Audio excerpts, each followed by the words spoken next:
Rather than another week of trying to force two inconglomerous ingredients together, I thought I'd give myself an easy life this week. We all know this combination works. PB&J, you've got salty peanut butter, you've got sweet jam or jelly if you're American. What's not to like? But will it hold up to a remix? Kicking this one off with our J, which in this dish stands for coulis. 210 grams of frozen raspberries into a pan with 105 grams of caster sugar and 1/4 teaspoon of citric acid. If you're following along at home, don't skip the citric acid. It's easy enough to find. Most Asian supermarkets do it, or you can almost certainly find it online. Or you can find everything online, just look there. Strange as it sounds, that minuscule amount of powder is absolutely crucial to the final outcome of this dish. There's going to be a lot of very rich, very creamy elements. So you need that coulis to taste like a punch in the face to counteract all of that. Boil that down with a splash of water and mash down on the raspberries until it looks like, well, like lumpy raspberry sauce. Sieve out the seeds. There you go. Now the only molds that I've got to hand at the size I need are these ceramic egg cups, which I know aren't ideal, but I'm going to give them a go. Wipe the edge and into the freezer overnight. Seriously though, I still technically need a J, so I'm going to try a buttered toast flavoured jelly. 3½ slices of white bread go into a 120-degree oven for 2 hours. Yes, I'm using plastic wrap, it'll work fine. Importantly, they need to be completely dry and crumbly throughout, like a rusk. Blitz this. Warm 250 ml of whole milk and stir in those toast crumbs. This is absorbent as f***. You can see it thickening there.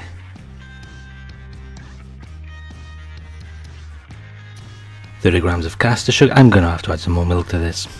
Grate in a bit of nutmeg first. This is basically sweetened bread sauce, so I think it'll work pretty well. 70 grams of butter stirred in, and yeah, that's turned into paste. Hang on. There you go. That's another 100 ml of whole milk and 50 ml of double cream. That looks much more palatable.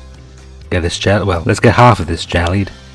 Bloom 2 sheets of gelatin in cold water, and that gets stirred into the mix. When that's completely dissolved, grab some jelly molds, lightly grease them and half fill them. I'm making 3 because I've got some plans for this, and since I don't really know what I'm doing, I want to have some backups. Into the fridge for a few hours to set. Next morning, and yeah, these have set up well. Get those egg cups of coulis and try and get these jellies stuffed. And yeah, that's why I should have invested in an ice cube tray before filming this video. Ah well, you live, you learn.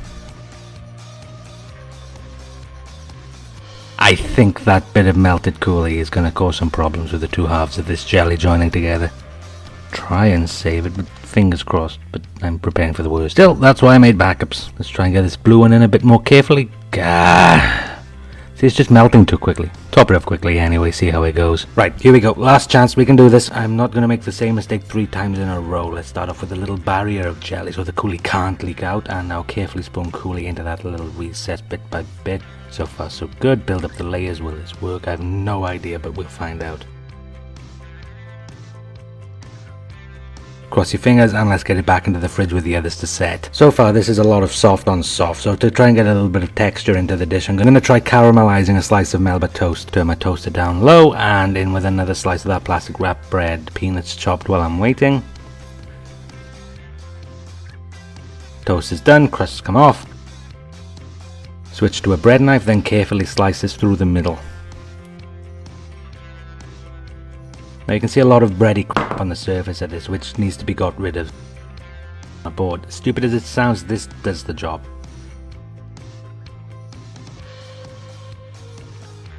That's what I want, much more.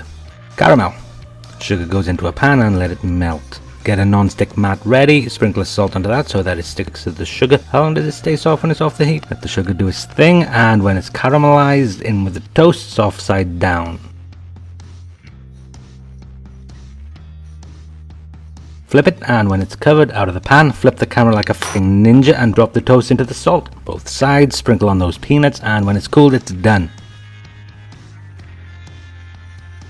That looks like a lot of salt. I probably should have lined the mat with the peanuts and then sprinkled it with the salt. But other than that, I'm happy with this. Look how crunchy it's gone. We'll come back to this. Let's see how these jellies have turned out. I really hope one of them's usable. Let's start with the yellow one.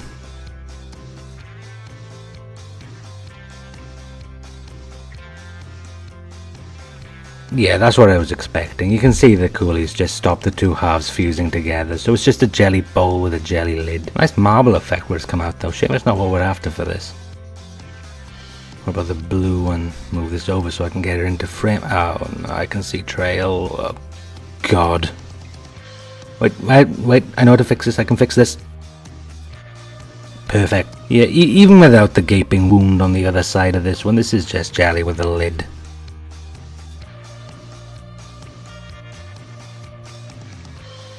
Carefully. Oh, thank God. Sealed on all sides, no obvious joint. Not gonna move this one anymore, just in case. Peanut butter. Yet to make an appearance in this peanut butter based dish, so I'm gonna make a peanut butter cream to top these. Generous tablespoon of peanut butter into a bowl. As much as I love crunchy peanut butter, I think smooth's gotta be the way to go for this one. What about you, smooth or crunchy? Let me know in the comments. Equal weight of double cream and 20 grams of icing sugar. And whisk them together until they're at this sort of soft peak stage. Time to plate up. Now, presentation has definitely been the weakest point of my last few videos, so I want to try and make this one at least look a little bit appetizing, mainly to prove to myself that I can. So, light food dark plate. Let's start with the jelly. Carefully down. Quenelle, and yes, I learned how to quenelle specifically for this video. Quenelle of that peanut butter cream goes on top, along with some fresh raspberries. Odd numbers, apparently. For a little bit more crunch, I'm going to scatter the plate with a few peanuts, which I've just coated in some more of that caramel. A few frozen raspberries, which I've just broken up into cells. They're really nice. It's like a little burst of raspberry sorbet. Impale the whole thing with that toast, and there you go. I gotta say, however it ends up tasting, I'm proud of that presentation. It's hands down the prettiest thing I've made on this channel so far. There is no way this is going to taste bad. Move these raspberries out of the way. Has this jelly worked? Oh, promising start. I like that. Yes, there you go. Pull some of this away. Ah, perfect.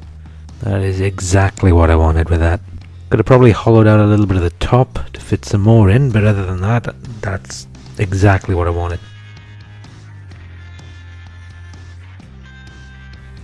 That jelly's great. That's a nice toasty, biscuity, buttery flavour. It's not a million miles away from semolina pudding. If this was on its own, it would probably be a bit too claggy, but that raspberry sauce cuts straight through it. The citric acid is really doing its job. The peanut comes through in the cream. It's really good. The crunch on that bread is great too. It's a bit foreign in terms of its structure, bread and caramel, but it's really nice. Yes, it's a bit too heavy on the salt, but I thought it was going to be at the time. With everything else on the plate, it does get tempered a bit, but it's not quite enough. Those little nuggets scattered around the plate give really nice little moments of crunch sour. It's really what you want them to do. It's exact, really nutty, caramelly. It's almost like a brittle. Everything on this plate works well together, but we already knew it was going to when we came in. As a dish in its own right, I think it's turned out well. What about you? Let me know. There you go, that says it all. If you decide to try this for yourself, let me know in the comments what you think, and let me know what other foods you want to see get forked. Social links in the description. If you like this video, like it, comment, subscribe, do the bell thing. You know the drill. It really does help the channel out. Thank you all for watching, and until next time, get forked.